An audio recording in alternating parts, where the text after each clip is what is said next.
বড়দেরকে প্রণাম আর ছোটদেরকে ভালোবাসা জানিয়ে আমি শিপ্রা মজুমদার আজকে আবার একটা নতুন রেসিপি নিয়ে তোমাদের কাছে চলে এসেছি। আশা করি রেসিপিটা তোমাদের ভীষণ ভালো লাগবে। তাহলে দেখতে শুরু করো এখন থেকে। আমি আজকে তোমাদেরকে কি দেখাতে চলেছি। দেখো, এখানে আমি 3টে ঝিঙে নিয়ে নিয়েছি। ঝিঙেগুলো বেশ কচি। এই ঝিঙে দিয়েই আজকে একটা সুন্দর নিরামিষ রেসিপি তোমাদেরকে তৈরি করে দেখাবো। ঝিঙেটাকে একটু খোসা রেখে রেখে কাটতে হবে, একদম পুরো ছাল ছাড়ানোর কোনো দরকার নেই। দেখো, এরকম বড় বড় সাইজ করে আমি কেটে নিয়েছি। আমি কিন্তু আগে ধুয়ে নিয়েছিলাম, তারপরে কেটে রেখে দিয়েছি। এবার দেখো, একটা কড়াই নিয়েছি, কড়াইয়ের মধ্যে সাদা তেল দিয়ে দিলাম একটুখানি। আজকে আমি রান্নাটা সাদা তেল দিয়েই করব। এরপর দেখো, ওই তেলের মধ্যে আমি ঝিঙেগুলো পুরোটাই ছেড়ে দিলাম। ঝিঙেটা উলটপালট করে আমাকে ভেজে নিতে হবে। এখন কিন্তু গ্যাসের আঁচটা পুরো বাড়িয়ে দেব, কেননা সিম আঁচ করে রাখলে জল বেরিয়ে আসবে। ওই জন্য আমি পুরো আঁচটাকে বাড়িয়ে দিয়েছি। এবার সুন্দর করে নেড়ে চেড়ে ভালো করে ভেজে নিতে হবে। ঝিঙেটাকে কিন্তু আমি লাল লাল করে ভেজে নেব। গ্যাসের আঁচটা পুরো বাড়িয়ে দিয়েছি। এই সময়টা একদম যেন সিম করা চলবে না। দেখো কেমন লালচে লালচে করে ভাজা হয়ে গেছে। এই পর্যায় পর্যন্ত আমাকে ঝিঙেটা নামিয়ে নিতে হবে। ভেজে নিয়ে আমি একটা থালার মধ্যে নামিয়ে নিলাম। এবার একটা মিক্সিং জারের মধ্যে 1/2 ইঞ্চি আদা, 2টো কাঁচা লঙ্কা আর নারকোল নিয়ে নিয়েছি। দেখো, নারকোলের যে কালো ভাবটা থাকে সেটা ছাড়িয়ে নিয়েছি। এটাকে নিয়ে আমি সুন্দর করে পেস্ট করে নেব। এবার কড়াইটা নিয়ে নিয়েছি আরেকবার পরিষ্কার করে, তার মধ্যে অল্প একটু সাদা তেল দিলাম। তেল দিয়ে এবারে কালো জিরে ফোড়ন দিয়ে দিলাম। কালো জিরে ফোড়ন দিয়ে ফোড়নটা ভাজা পর্যন্ত অপেক্ষা করতে হবে। এবার এখানে 3-4টে কাঁচা লঙ্কা চিড়ে দিয়ে দিতে হবে। এই রান্নাটা কিন্তু আজকে পুরো কাঁচা লঙ্কা দিয়েই করব। রান্নাটা একদম অল্প পরিমাণ নামমাত্র মশলা দিয়ে তৈরি করতে হবে। এবার যে পেস্টটা করে রেখেছিলাম নারকোল, আদা আর কাঁচা লঙ্কা, সেটা দিয়ে দিলাম। এবার ভালো করে নারকোল আর আদার কাঁচা গন্ধ যাওয়া পর্যন্ত আমাকে ভালো করে ভেজে নিতে হবে।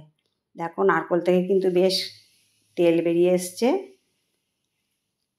ভালো করে নাড়িয়ে চাড়িয়ে যতদূর সম্ভব ভেজে নিতে হবে। এবারে মিক্সিং জারটা ধুয়ে একটুখানি জল দিয়ে দিলাম।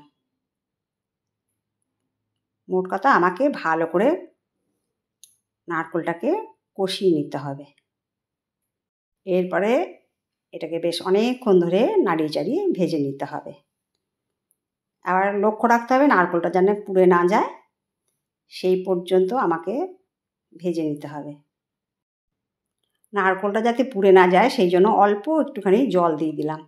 এরপরে দিয়ে দিলাম 1/2 চামচ হলুদ আর 1/2 চামচ লাল লঙ্কার গুঁড়ো। লাল লঙ্কার গুঁড়োটা তোমরা যদি পছন্দ না করো না দিতেও পারো, তবে রঙটা সুন্দর হওয়ার জন্য আমি লাল লঙ্কার গুঁড়োটা দিয়ে দিলাম।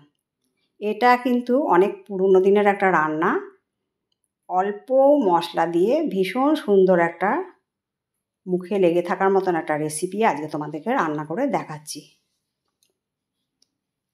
আর কত সহজে হয়ে যায় সেটাও তোমাদেরকে দেখাচ্ছি। মশলাটা যখন ভালো কষা হয়ে গেল, তারপরে আমি ভেজে রাখা ঝিঙেগুলো সম্পূর্ণটা দিয়ে দিলাম। এখন কিন্তু আমি লবণ দেব না। এই সময় কিন্তু আঁচটা আমি সিম করে রেখেছি। এখন একটু জল বেরোলেও কিন্তু কোনো ক্ষতি নেই। এইভাবে নাড়িয়ে চাড়িয়ে ভালো করে আমি নারকোলের মশলাটার সাথে ঝিঙেটাকে মিশিয়ে সুন্দর করে নিলাম। এইবারে বেশ কিছুক্ষণ হবে, রান্নাটা হতে থাকবে। বেশ কিছুক্ষণ হয়ে যাওয়ার পরে আমি এর মধ্যে দেখো 1 চামচ লবণ দিয়ে দিলাম। এই লবণ দেওয়ার পরে কিন্তু জলটা এরপরে বেরোবে। আর এই রান্নাটা কিন্তু সব কিছুর সাথে খেতে ভীষণ ভালো লাগে। এই বন্ধুরা, তোমরা অবশ্যই এইভাবে রান্নাটা করে নিও। আর নারকোল দেওয়াটা কিন্তু মাস্ট, নারকোলটা দিতেই লাগবে। তখন তোমরা বুঝবে যে কত অপূর্ব স্বাদের একটা রেসিপি। এভাবে ভালো করে ঝিঙেটাকে লবণ দিয়ে কষিয়ে নিলাম। বেশ অনেকক্ষণ কষানোর পর্যন্ত এরপরে আমি একটা ঢাকা দিয়ে দিলাম। ভালো করে কষিয়ে নিয়ে ঢাকা দিয়ে দিলাম। ঢাকনাটা বেশ 5-7 মিনিট থাকার পরে দেখো বেশ কিছুটা ঝিঙের থেকে জল বেরিয়ে গেছে। ঝিঙে তো জলীয় একটা সবজি, তার থেকে বেশ পরিমাণে জল বেরিয়ে গেছে। এভাবে এই রান্নাটা করব, নাড়িয়ে চাড়িয়ে ঝিঙেটা আরেকটুখানি সেদ্ধ হওয়া দরকার। এবারেতে এই ঝিঙের জল দিয়ে যেটা বেরিয়েছে সেটা দিয়েই কিন্তু রান্নাটা কমপ্লিট হয়ে যাবে। আমি কিন্তু একটুও জল দিইনি। এর মধ্যে আমি ঢাকনা চাপা আরেকবার দিয়ে রেখেছিলাম।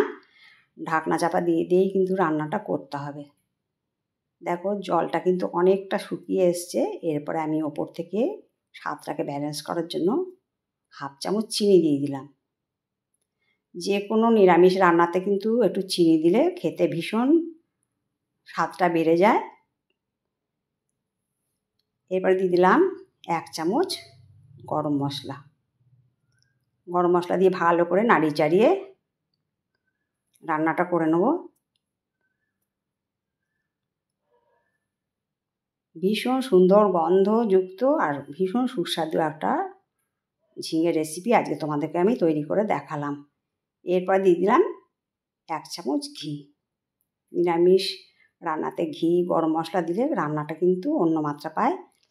তাই বন্ধুরা আজকে রান্নাটা তোমাদের কেমন লাগলো ঝিঙের এই রেসিপিটা, আশা করি তোমাদের ভালো লেগেছে। যদি ভালো লাগে লাইক শেয়ার কমেন্ট আর সাবস্ক্রাইব করে আমার চ্যানেলের পাশে থেকো।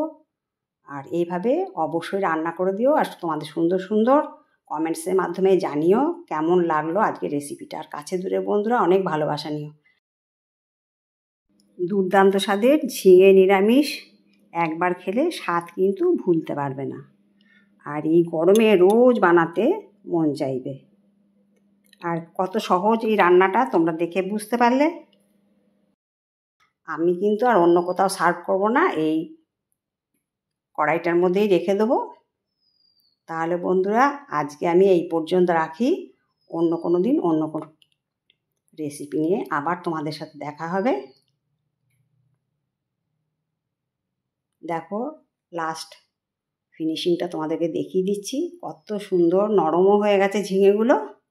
তাহলে আশা করব তোমরা এইভাবে অবশ্যই একবার বাড়িতে ট্রাই করবে। সুসিদ্ধ হয়ে গেছে ঝিঙেগুলো। আর নিরামিষ দিনের রেসিপিটা তোমাদের কেমন লাগলো অবশ্যই জানাবে কেমন। আজকে তাহলে এই পর্যন্ত রাখি, অন্য কোনো দিন অন্য কোনো রেসিপিতে দেখাবে কেমন। টাটা।